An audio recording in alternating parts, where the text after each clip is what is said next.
It's also my pleasure to introduce Dean Yortsos, the person that sits 2 doors down from me, and will be doing so for another 5, 6 more years, as we just found out.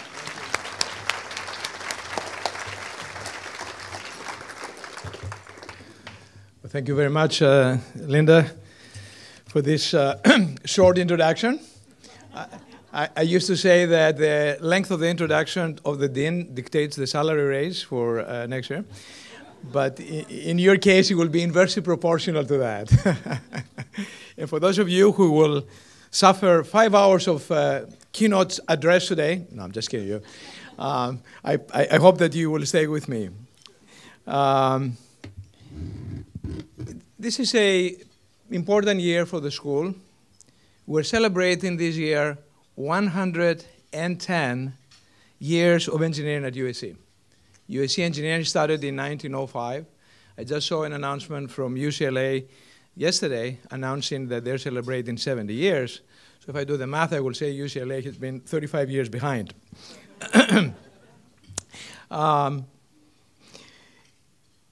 It's 11 decades since 1905. Where engineering started flexing its muscles as a discipline that will come to be the dominant and most empowering one of our times. Also, 11 years ago, so number 11 becomes important today, in 2004, we celebrated the Viterb naming of the school, which is now synonymous with the excellence of our namesake and his late wife, Erna. As you know, Erna passed away last February. This semester will mark the beginning of my 11th year as a dean of the school. Number 11 again, maybe a coincidence. I can assure everyone, though, that when we celebrate 12 decades of engineering at USC in 2025, I will certainly not be starting my 21st year. To the, I'm sure, relief of many of you. Emeritus Professor George Becky, a robotics pioneer, worked in the last couple of years to highlight the great and wonderful role that USC engineering has played in the life of USC, Los Angeles, and Southern California, but also to document the remarkable trajectory of the school.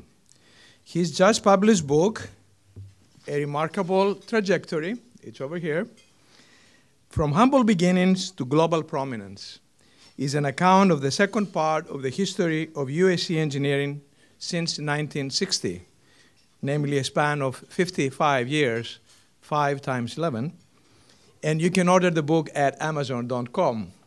The interesting thing about this book is that, as you can see, it highlights George Becky here in black and white. This is the face of engineering in 1960, and Maya Matarik in color, which is the face of engineering today. And so you can see the changes that have happened in the school and in engineering in the last several years. The transition of the stereotypes and the change of stereotypes from engineers who are sort of a predominantly white and male to the more diverse society that we are representing today. And I will have to say a few more in my speech later on. So, as we review today the state of the school, it is with the perspective of this long history and this remarkable trajectory that we should view it. Before I proceed, I would also like to acknowledge that we have today with us the presence of our new friends from organization Base 11. And they're sitting over here. And of course, what other number would we have today?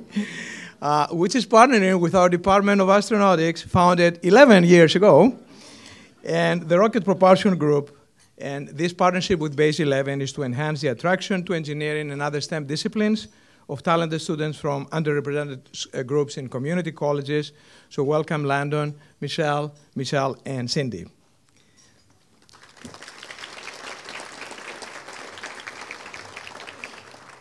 In the same spirit, I can also not avoid the temptation to say that Dan Irwin, the current chair of astronautics, joined USC in 1982, a mere 3 times 11 years ago. Not only that, I just learned that yesterday Dan was elected as Associate Fellow of the American Institute of Aeronautics and Astronautics. Congratulations, Dan.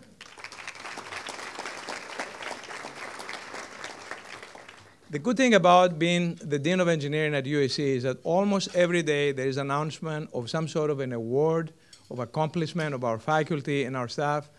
It is just so, it makes my day, I must tell you that. It is a remarkable testament to the quality and strength of the faculty that we have here. I don't know if Sri Narayanan is here. I just got a note from Sandeep Gupta that he won for an unprecedented 6th time the Best Paper Award in his category on speech processing. That's a remarkable achievement for Sri. If you're here, congratulations. If you're not, congratulations again. So if I were to summarize in a couple of words what's different about engineering over 10 years ago, let alone since 1905, and also in our own School of Engineering today, are two notions. What I call Engineering Plus, which was conceived here at this very school, and the changing of the conversation. How we need to change the conversation about engineering. And we're doing this in our own school, and I think it is happening across the nation as well. They encapsulate the following things: what engineers do today, who they are, and what they look like. And these are the three important parts that we are moving and transforming in the world today, not only at USC, but in the nation and globally. Chuck Vest, the late president of the National Academy of Engineering, said at a meeting here at USC 5 years ago, "We live in the most exciting era for science and engineering in human history." Let me repeat that. We live in the most exciting era for science and engineering in human history. And the main reason for this is the exponential growth of technology that is revolutionizing our world and has made the discipline of engineering the empowering discipline of our times. I am unapologetic about this because, in fact, it is happening. It's a discipline that empowers all other disciplines, from the natural sciences to medicine, to social sciences, to the arts. And this is what has now become what we call Engineering Plus. I use a simple sentence to capture what we do in a simple but I think powerful statement. Many of you have heard me before. As I mentioned, when I die, in my tombstone, it will be said that here's the guy who thought that technology is leveraging phenomena for useful purposes. So this is my motto: technology is leveraging phenomena for useful purposes. I consider technology very generic in this way, and in today's world, this is really what technology does. It takes phenomena of different origin and leverages for useful purposes. What are useful purposes? They address important questions: sustainability, security, health, and to further enrich life.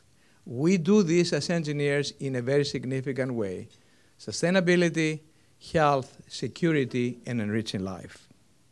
They are very societally relevant. Many of these challenges can become even bigger. The elimination of extreme poverty, even of poverty itself, and the rising of the living standards across the globe. Useful purposes also include what we traditionally did as engineers in the past, and we keep doing it, to helping discover new phenomena. Many of us are working at the boundary between science and engineering, the discovery of new phenomena that will help accelerate technology, again with the goals to solve these bigger purposes, in order to improve the human condition for the better. That's what we do as engineers. In the past, as engineers, we typically use phenomena of mechanical and electrical origin. Certainly, when engineering started at USC, it was very much mechanical and electrical engineer oriented. But engineering and technology have come to address progressively more complex phenomena. Now, I know physicists will say that everything is physics, so don't talk about chemistry or biology. Nonetheless, I'm more of the persuasion that, we still waste from applying fundamental physics to explain everything. And so more complexity, and in order of increasing complexity, we can identify, after physical phenomena, chemical phenomena. And then, if you like, phenomena related to Earth and space. And then phenomena related to biology, biological phenomena, including single organisms and species. These have all spawned tremendous technological advances in chemical engineering, for example, earth and space sciences and technologies, biochemical and biomedical applications, leading, for example, to the accelerating convergence of medicine with engineering. This weekend, we had a retreat with CHLA surgeons in Palos Verdes, and we saw the true convergence that is going on between engineering and medicine, specifically in the area of surgery. It is engineering is revolutionizing surgery and will be revolutionized in the years to come. So mechanical, physical, chemical, biological, the next step in complexity is social phenomena, are the most complex phenomena. As engineers, we have not dealt with this in a significant way in the past, but we will be dealing with them more and more in the future. Because the technologies are there.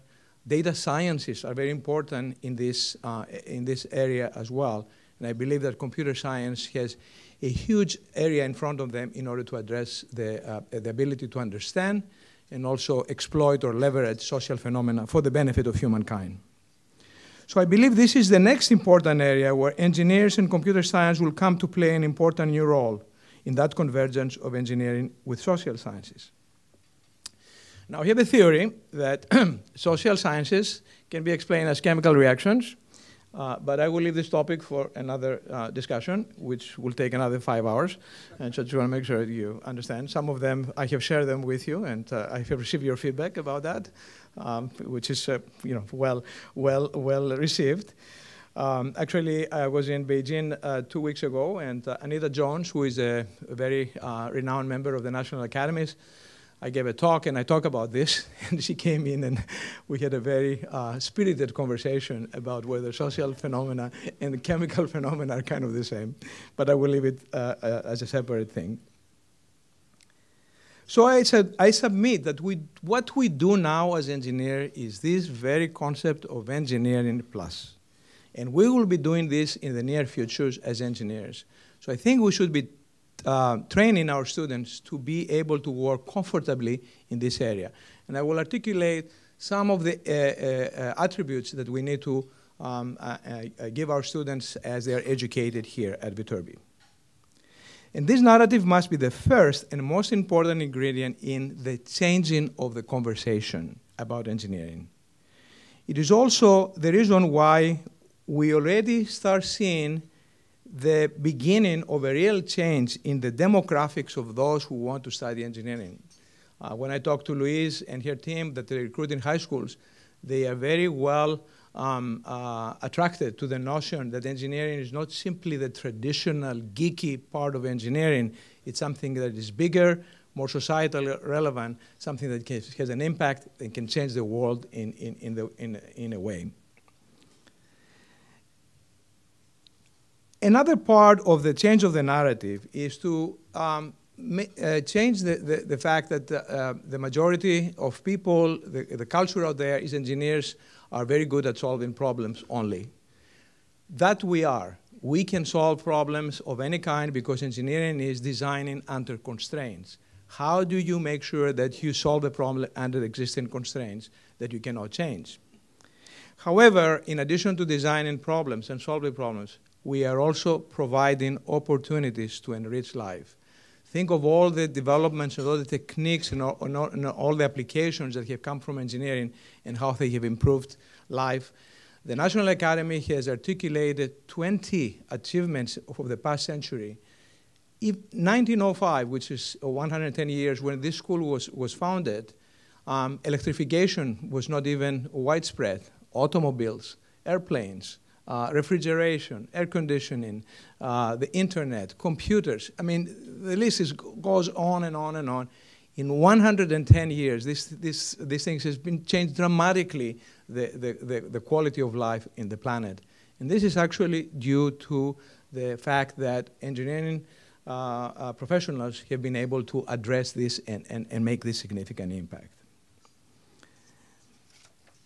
Allow me also to open a parenthesis and to remark that in the above definition, I use the word useful purposes. What is useful to someone may not be useful to another. Technology is amoral. There is no morality about technology. It has a morality only as it affects what is useful and what is a useful purpose that will be applied to. Therefore, technology offers choices and decision-making alternatives. Ethical, legal, and moral decision-making is therefore inexorably tied to our discipline. There is no question that these things will become more and more important as the technology grows so exponentially fast and becomes so powerful. We see this every day. The example, for example, the Volkswagen example that you saw in the newspapers yesterday or the day before, it's a classical example of how useful purpose to one, the company, is not useful to the other, the society at large. And how can technology help change that, make that distinction? And we see this also in the area of cybersecurity, in many, many other areas, artificial intelligence, and which will unleash a huge power of technology. In such decision-making, what is fundamental for us is our values. So values become a very important part of how we use technology. And it is really on the strength of our values that technology will flourish and will be able to be used for good, useful purposes. And it is in this context that we announced recently the formation of a new Center on Decisions and Ethics that is headed by Professor Ali Abbas of Industrial and Systems Engineering and the Price School of Policy to further explore these connections, which I think will become more and more important in the future. Now, there is a second, equally important part to change the conversation about engineers, who they are and what they look like. We are all familiar with the engineering stereotypes, which are as hard as those for lawyers. Okay, I don't disagree much about the lawyer thing. Just a joke. All my family have been lawyers, and I just barely escaped that destination myself, I must tell you. I said, I like math, I don't want to go into law. But it's about time that we change, dismantle these negative, Dilbert-like stereotypes about engineers, and to just simply declare that engineers literally change the world, and they must come from all segments of our society. It is with this effort in mind that during the last several months, we supported and helped launch a number of national initiatives with goal to change the conversation about engineering. Perhaps you have read it or heard about it in the Los Angeles Times, Fortune magazine, the Chronicle of Higher Education, even NPR. I will take a second, or 11, to remind you of a couple of these initiatives. Last February, we partnered with the National Academy of Engineering and the MacGyver creator Liz Lodoff and started a worldwide crowdsourcing contest on the next MacGyver, aimed at producing a script for a new TV show starring a female engineer. More than nearly 2,000 entries were submitted worldwide, and in June, these were distilled down to 12 finalists.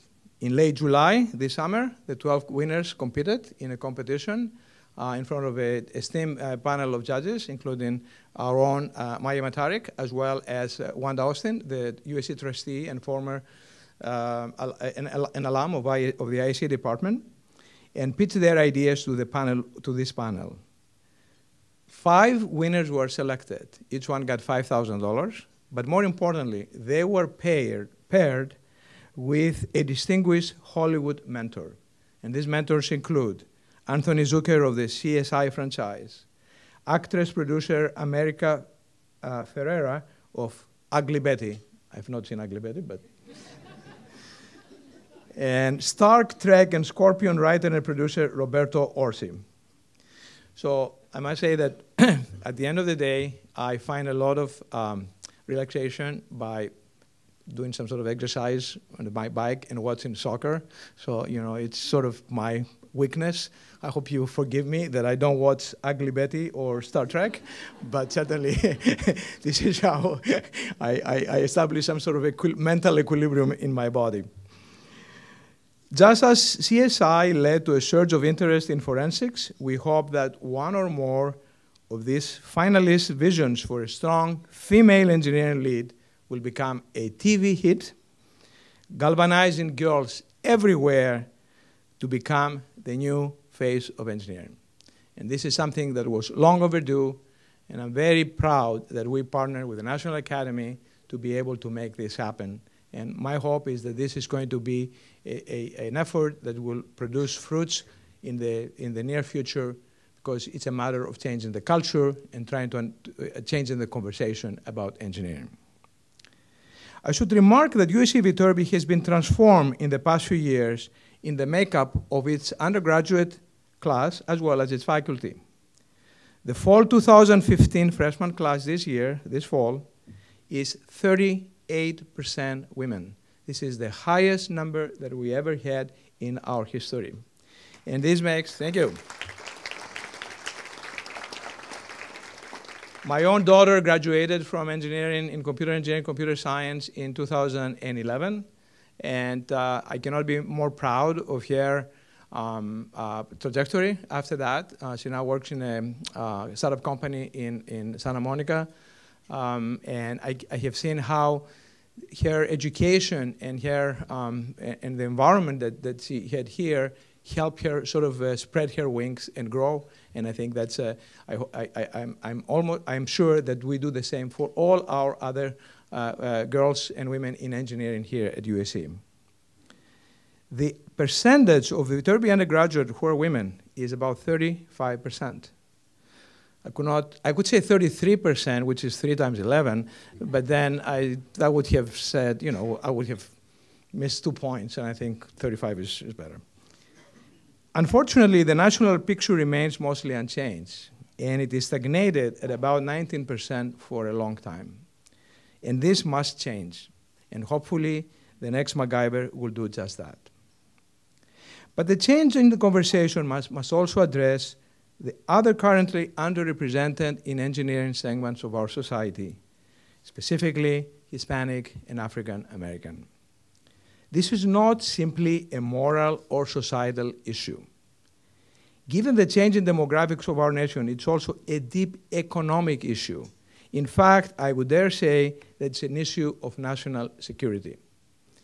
And it's also an issue of diversity of ideas that come from the diversity of cultural backgrounds.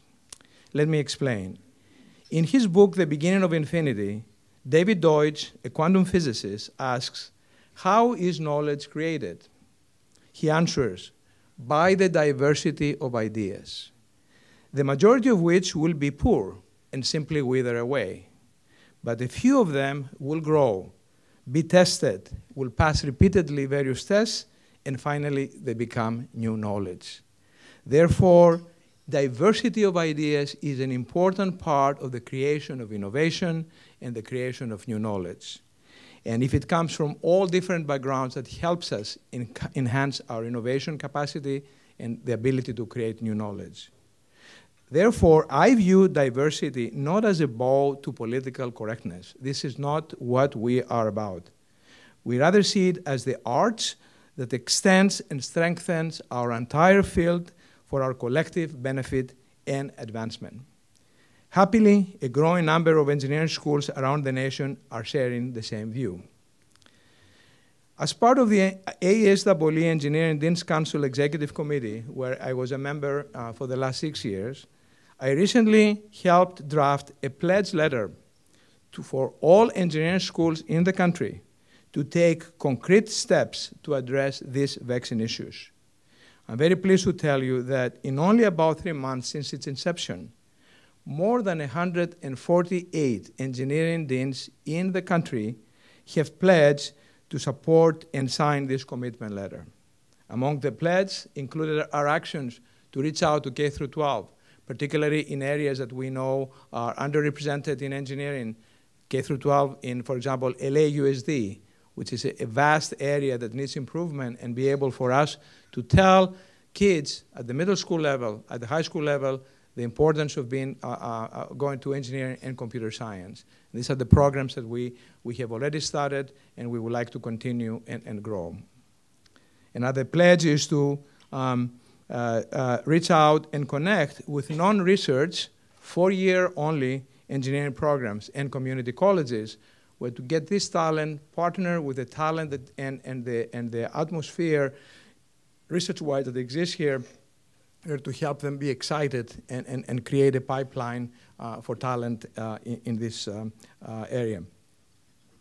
The President of the United States celebrated these commitments on August 4 at the White House Demo Day, which was a demo day for inclusive entrepreneurship. It's an event that I was invited and attended on behalf of my fellow engineering deans in the country, and I felt very honored to be invited in representing the entire body of the engineering deans in promoting and pledging support in enhancing and changing the conversation in this direction. We are indeed entering a new phase of engineering with a new phases of engineering. That should be worth some sort of a quote.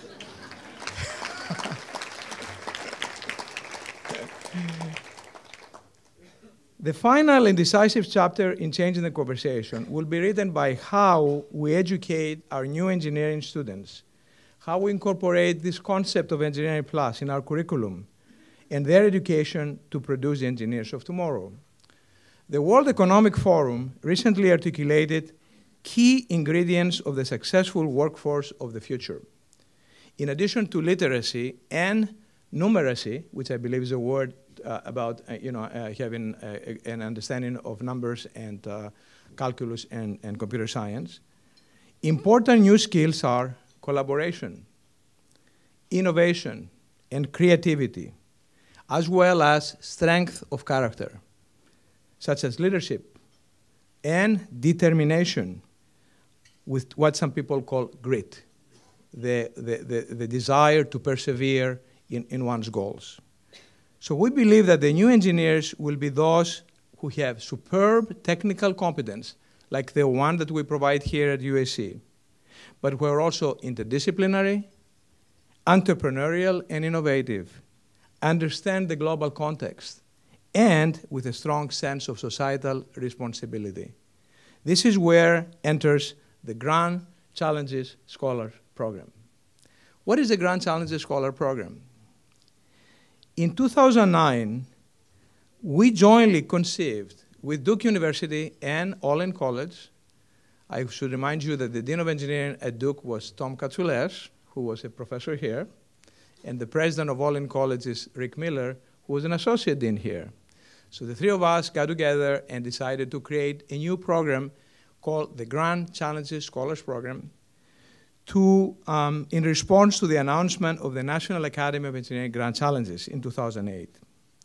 I'm very pleased to tell you that 6 years later, this program is being implemented in more than 100 engineering schools in the country, and it is spreading globally.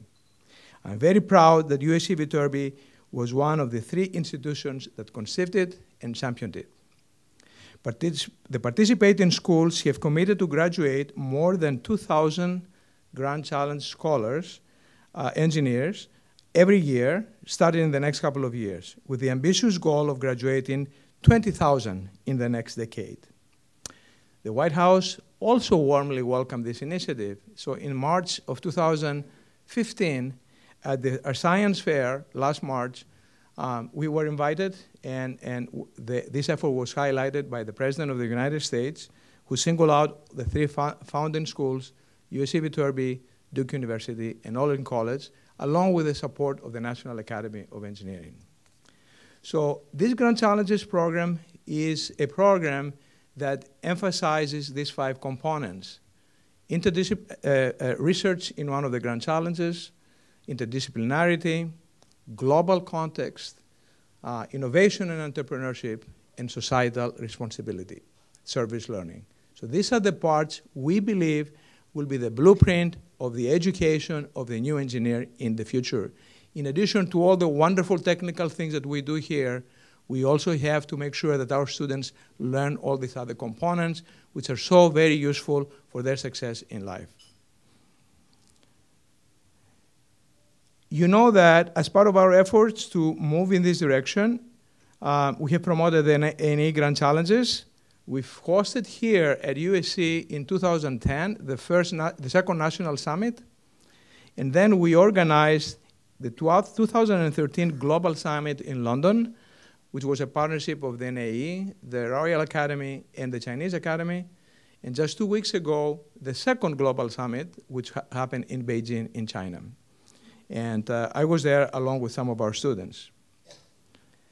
The grand challenges, however, and any grand challenges of the future will be solved by the next generation. These are the students who are here today.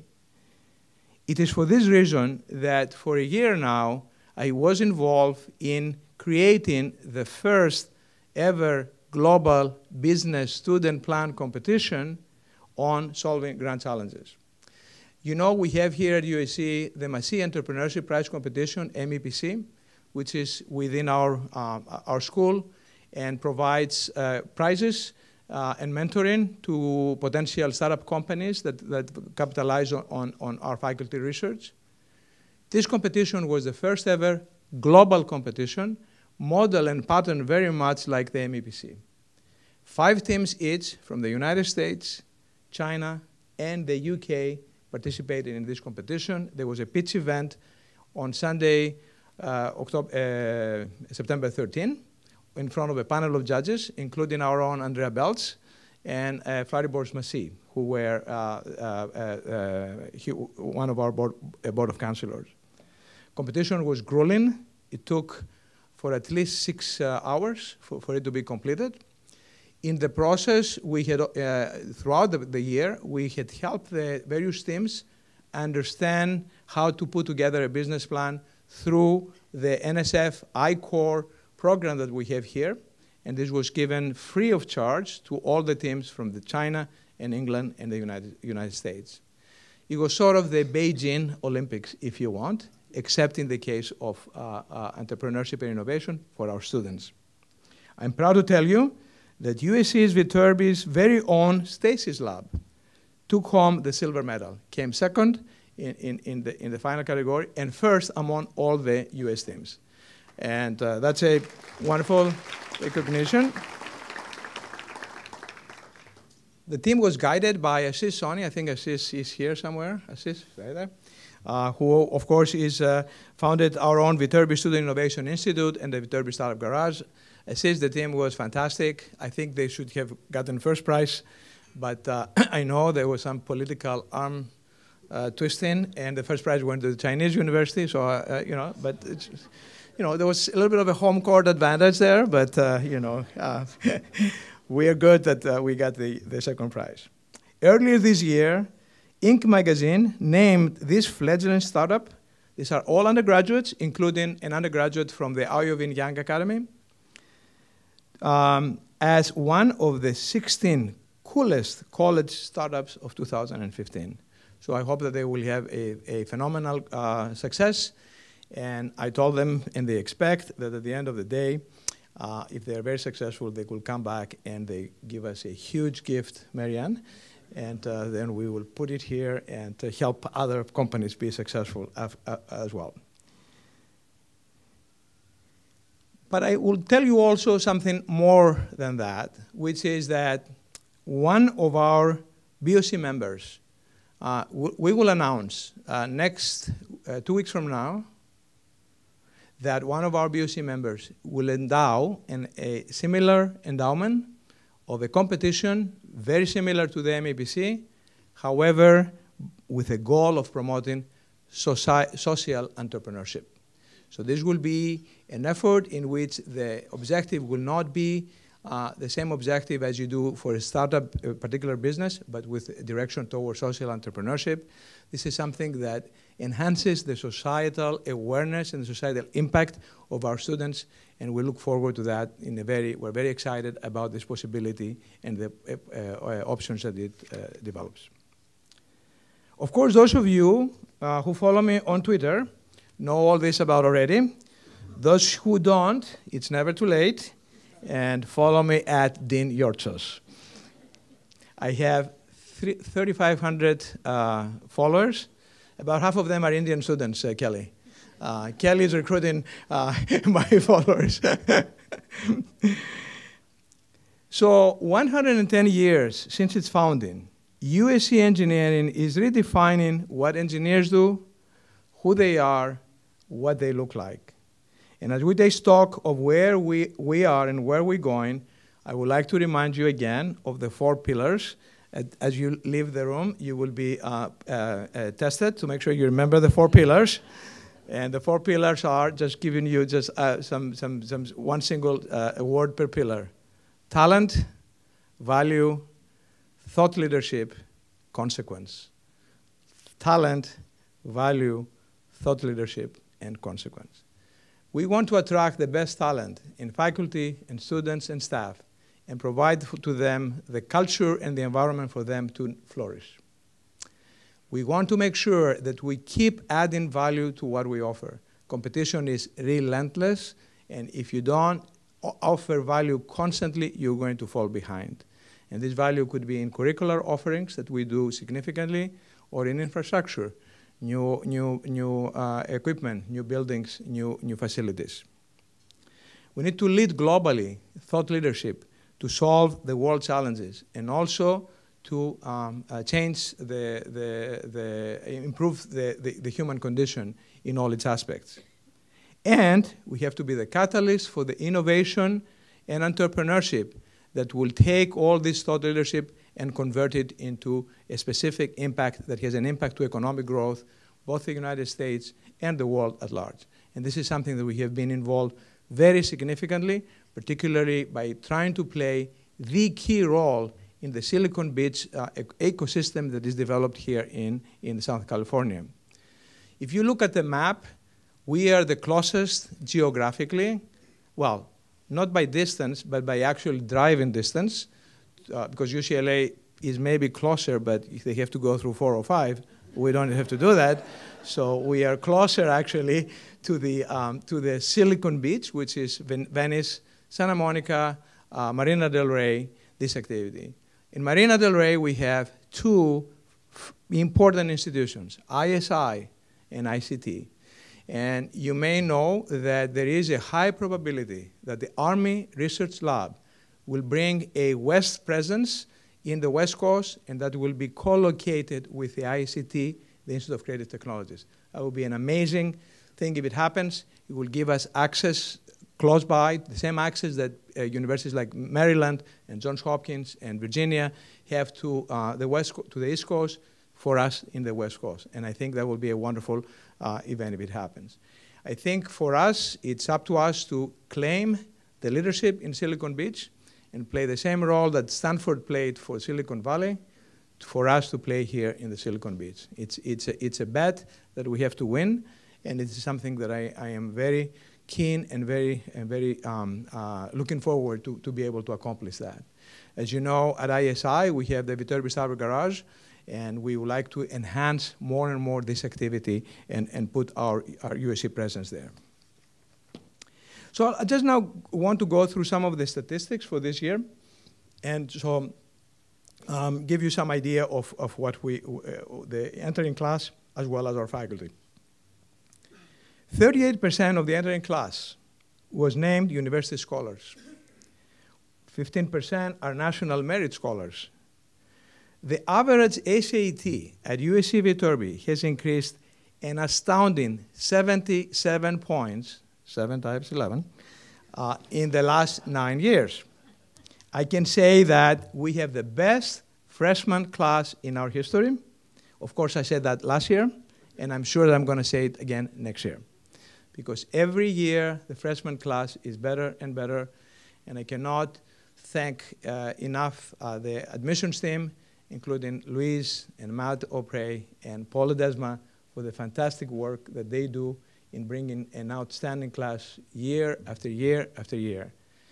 You may say, well, you know, you increase the number of women in our freshman class. Has this changed the SAT scores?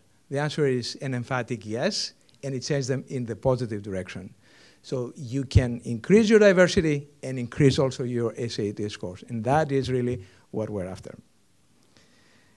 Our students come from 29 different countries, 41 different states. 10% are first-generation students, the first in their family to go to college, and they have incredibly diverse background and interests. Developing skills outside the curriculum is an important part of a student's experience. I will single out one of our undergraduates, Senior Brian Kim, who completed a prestigious Kleiner Perkins Coughlin Byers Fellowship in Silicon Valley. Kim was only one of 82 KPCB fellows chosen from 2,500 applicants from more than 200 universities nationwide. Kim previously helped found HackSC. This is in the domain of Ashish, and which is our now thriving hackathon. Right, Ashish? All right. 5 talented USC Viterb undergraduates recently built from scratch an optical projection tomography microscope as part of the Engineering 499 microscope design and construction. The students were challenged by Andy McMahon, provost professor in the School of Medicine, who is an expert in stem cells, to build from scratch a new microscope. Andrea Armani and her team and Scott Fraser took it on. They recruited an undergraduate student team. Presto, they created this microscope from scratch. It's amazing the ability that they have. At the graduate level, we had a record 13,400 new applicants for our master's program. Kelly and John, I don't know how you're able to keep these numbers going up every year. It's amazing that we have such a great demand for our program. And contrary to what you think, not all 13,000 are in the school today. We are a little bit, more selective. More than 2,000 applicants for our PhD program for about 200 spots. Doctoral student Moshref Javadi was recently named a Google PhD Fellow, who is USC Viterb's second in the last 3 years, one of only 15 in the country, and the only one in computer networking. So let me talk a little bit about our faculty. In the past recruitment cycle, we hired 9 new tenure-track faculty, and of whom 3 are women, and 12 non-tenure-track faculty. The tenure-track pool was 1,800 total applicants for essentially 9 positions. Among our new faculty, I will name a few. Phoebe Vallanos, assistant professor in ISC. She comes from MIT and Imperial College.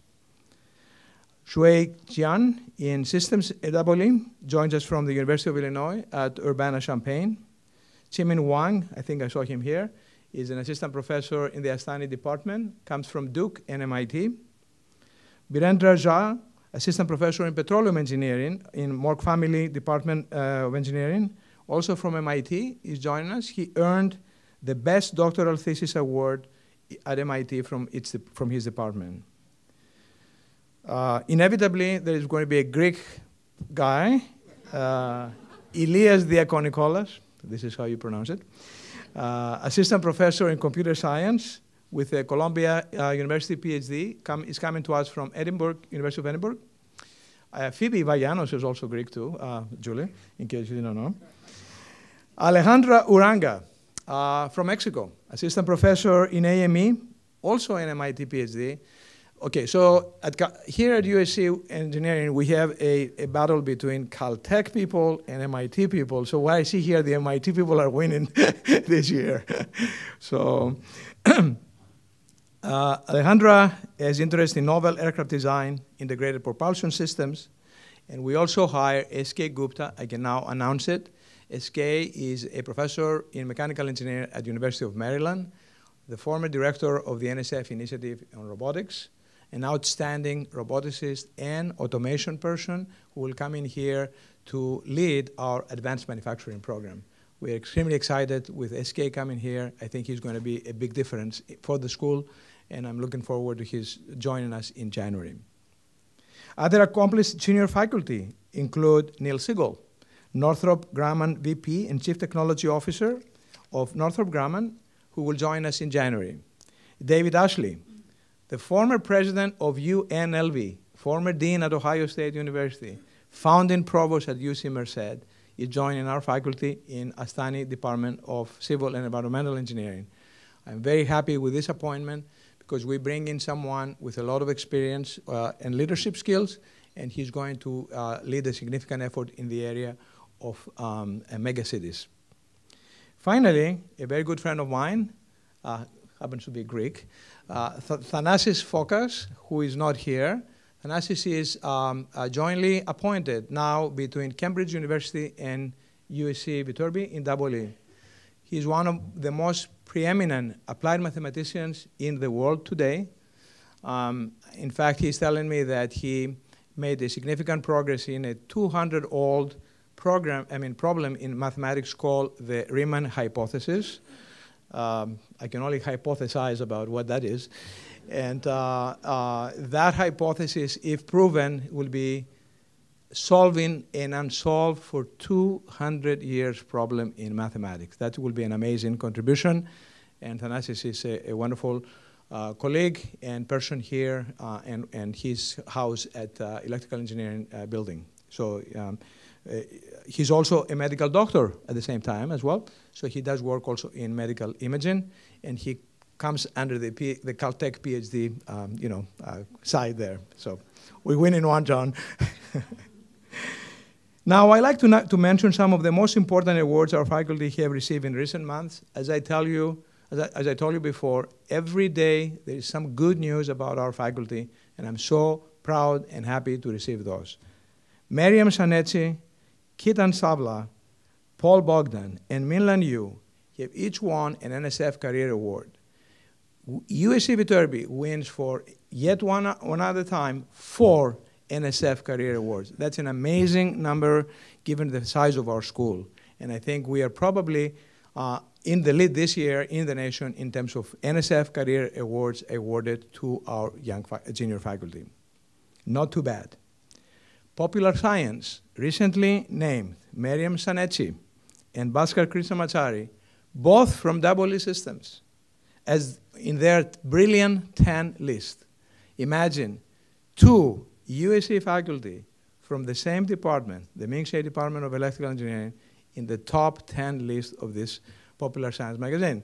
I think that's incredible.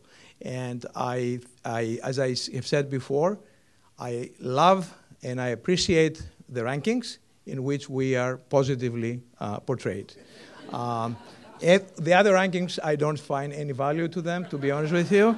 But this specific ranking, I am very happy about as well. John Carlson from ISC became an Air Force Office of Scientific Research Young Investigator, one of only 42. And I like all of you to stand up and give a huge round of applause to Shanghua Tang, who won the Gödel Prize for a second unprecedented consecutive time.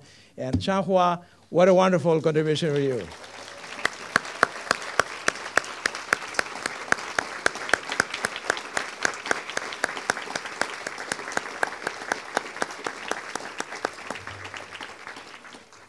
The Gödel Prize is a wonderful prize. You know, Gödel, those of you who know a little bit about mathematics, is an iconic figure in the area.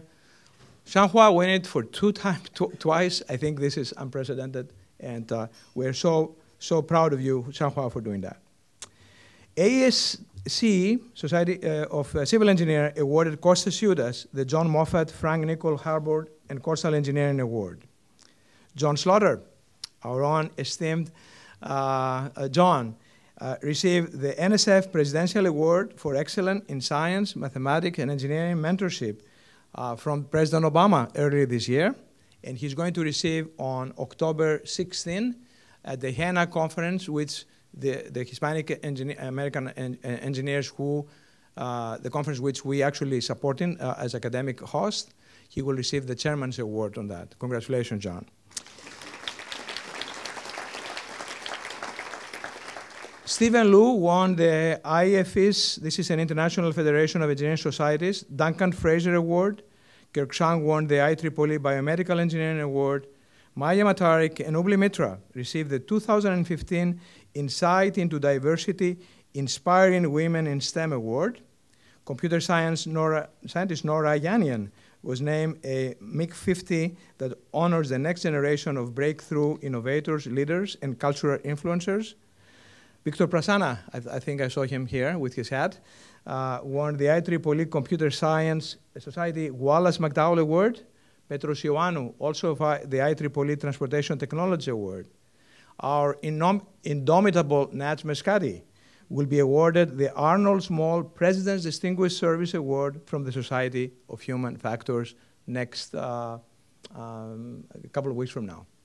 This is just a simple a sample of all the awards that our faculty have received in the last few months. And this list keeps going and growing and growing every year. I would like to also mention a few other things as I come close to my talk, to my speech. We do a lot of curriculum innovations. For example, we have a new master's degree in special informatics together with Dornsife, and a new master's degree in communication informatics in partnership with Annenberg. And as you know, many of you, we have ABET coming to town on Monday and Tuesday, Sunday, Monday, and Tuesday. Jim Moore, Jim, stand up to be recognized. Has led this Herculean effort, I have to say, for that. This is this is like when IRS comes and audits you. That's what it is. They are coming in and they look under the hood, and some of them are unhappy people, and they find some reason to be unhappy.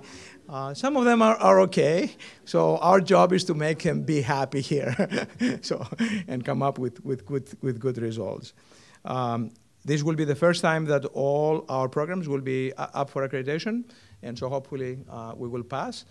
I use some soccer terminology about what assessments they give you.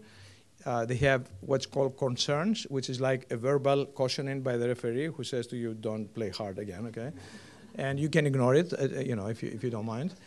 Then you have the yellow card, which is like there is a weakness in what you do. And so, if you get a yellow card, you have to respond. Like 3 years later, you have to make sure that you don't have the yellow card. And then there is the red card. And the red card is when you have a deficiency. And deficiency means that something is wrong with you, and you have to correct it. And so hopefully we only get a color of card which is yellow, Jim, and I think that Jim believes that we even are only going to get a caution. Or even 0 cautions, you never know. We will find out. Okay, we turn not and fates, exactly. I also want to give kudos to our information technology program, which continues to offer new minors, very innovative programs that have generated much interest among our non-Viterb students. This program has grown substantially in these years, in all the years, and I'm very proud of its program and its faculty and the strong leadership provided by its director, Mike Crowley. So my congratulations to ITP for all the things that they do.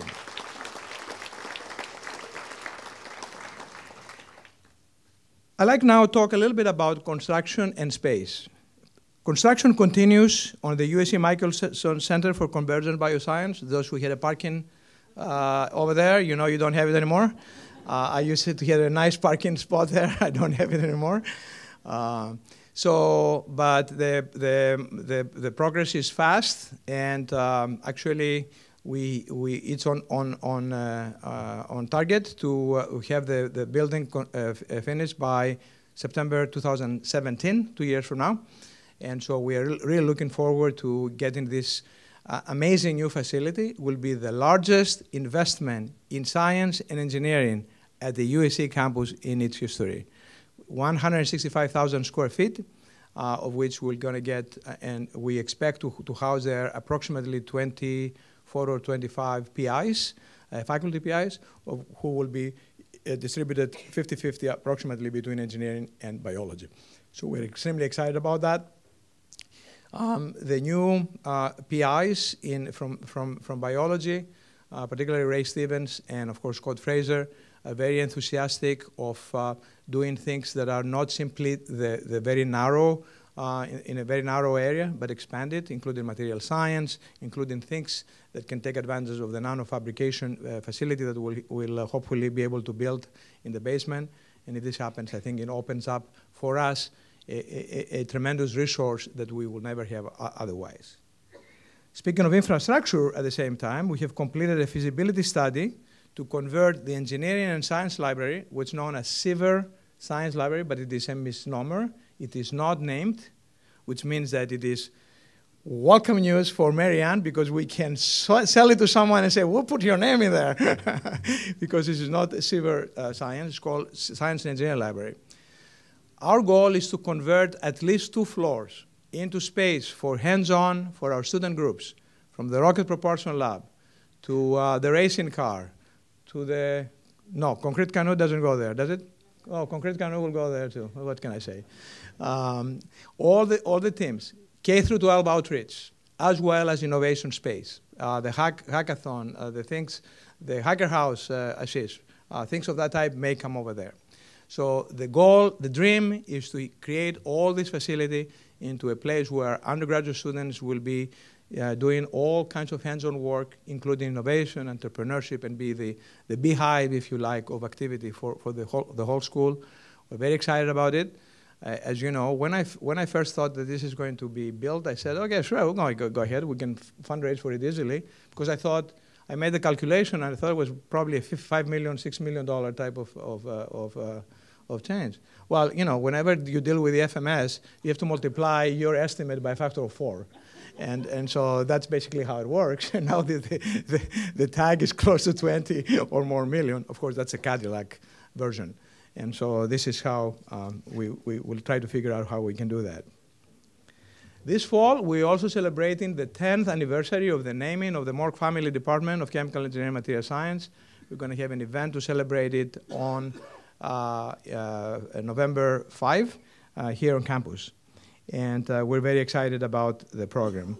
I know many of our faculty from MFT are not here because they're in a conference in Houston, but certainly this is an important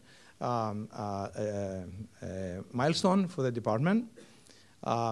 If you look at the advances that this department has had over the last 10 years are unbelievable in terms of the faculty that we hire, the quality of the faculty, and the type of programs that they do. Certainly, John Mork should be, and his family should be very happy with the investment that they made at USC in this area. On the research front, there are so many interesting activities that are happening that I will just single out only a few. I would like to laud, and I think Prem is not here today, but ISI, under his leadership, has been doing phenomenal work. He has been transforming the place. We are very close to securing a naming gift for the directorship of the Institute, which will happen, will give additional sort of enthusiasm and lift to his role. They have won a number of multi-million-dollar awards from the DoD, including today, it was just announced that the Department of Homeland Security gave ISI a $1.8 million award in cybersecurity. Carl Kesselman and Scott Fraser are collaborating with Don Seif's Don Arnold to image the synapses, how synapses form in the brain of a living zebrafish. Apparently, you can see the synapse form as the brain of the fish is working. It will be the first direct study of living synapses in an intact brain to get a better understanding of how learning happens for the particular fish. And you know the work that Ted Berger is doing. It was highlighted today at the Financial Times, the work that he does in enhancing memory. Ted reminded me something 2 days ago about something that I told him that I would do and that I have not done. And I said, perhaps I need your chip in order to be able to, enhance my memory.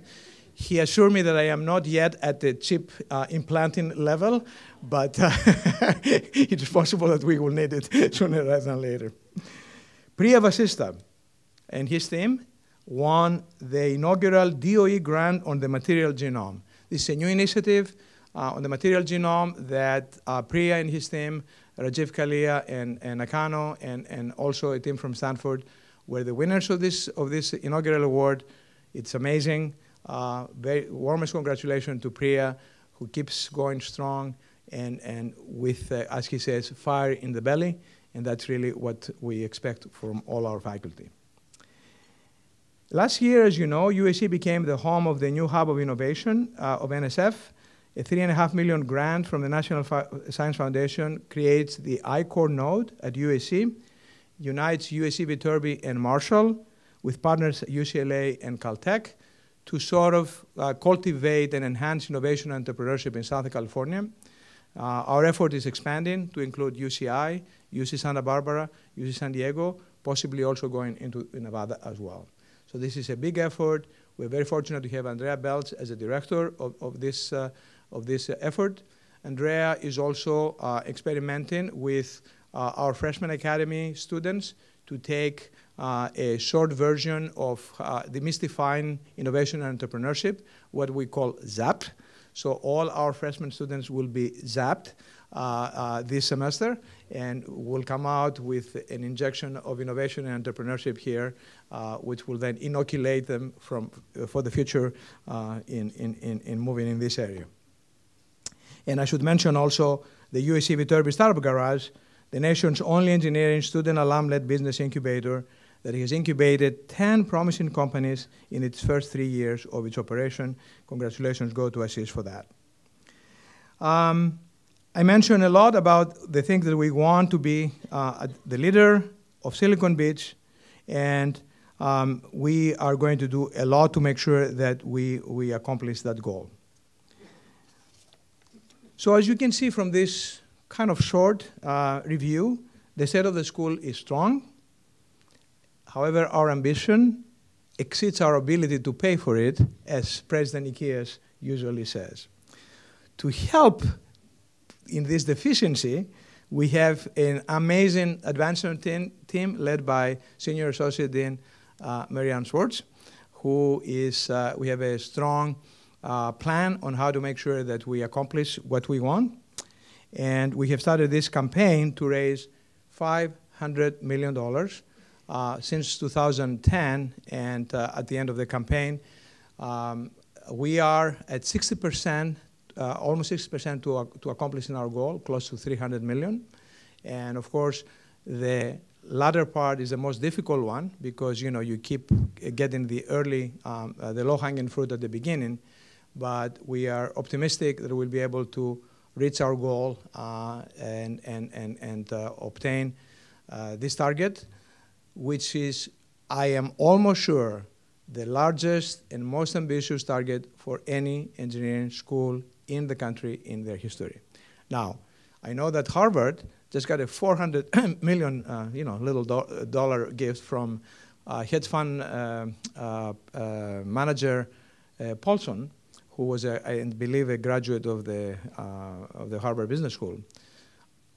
Now, they did not have a campaign then, but I'm sure that if they start one, they will credit that because it's called reaching back and bringing this in your numbers. But Marianne can tell me more about that. One important thing of our campaign is that almost 11,000 unique donors have given so far in this campaign. So this is not 1 or 2 people. It's 11,000 people that have contributed, all kinds of gifts from very small to very large. And we are very thankful and very grateful for that. When I started as a dean 11 years ago, I articulated the following vision: to be first at USC, a leader in the nation, constantly rising in quality and excellence in our endeavors. And I mentioned that in academia, we are in a privileged position. The society has entrusted us with confidence, support, and respect for what we do. So it's very important that we look at our goal, our jobs here, our everyday activities as part of serving our constituencies. In many ways, academia serves constituencies, our students, our faculty, and then society at large through scholarship and impact. So I want to help convey the message that this is a very strong theme in my office as well. We want to make sure that what we do serves our constituencies. The Viterb business office, it's a monopoly. If you are having a grant to process, you cannot go, if you're not happy with the service that you get from Viterb office, you go to another office. You are at the mercy of that office. The communications office is the same thing. The fundraising office is the same thing. Therefore, the only way by which we are true to what we do is to have a very deep sense of serving our constituencies, and this should be something that should be very much ingrained in all the things that we do. This is a thought that, that I always have in the back of my mind in everything that we do, how to best serve our constituencies, and we should always challenge us and correct us if we don't do that. Because sometimes when I go to other university services and I try to see how they serve us, sometimes I feel a little disappointed. And so the question is, what is my alternative? And there is not really a lot of alternatives in that respect. So we want to make sure that we're a model of serving our constituencies. And this is a promise that on behalf of my entire team, as well as the entire non-academic part of the university, of the school, I give you. As I close, I'm reminded of the book, again, The Beginning of Infinity, and quantum physicist, Oxford quantum physicist David Deutsch, who says, problems, and I prefer to say challenges, are inevitable. And I should mention that all problems, however, are solvable. And this is how our philosophy. The problems will always appear. There will always be problems. There are collisions of ideas, there are collisions of ambitions, there are collisions sometimes of egos. But all problems are solvable. And I was thinking about it coming to work today. I realized that this is not a true statement because I have to accept death and taxes because this death and taxes are not solvable. But other than that, all other problems are solvable. This is our philosophy and our idea. I invite you to share this mindset and work with us to further advance the school for the benefit of all its constituencies, including your own as well. So thank you very much, and fight on.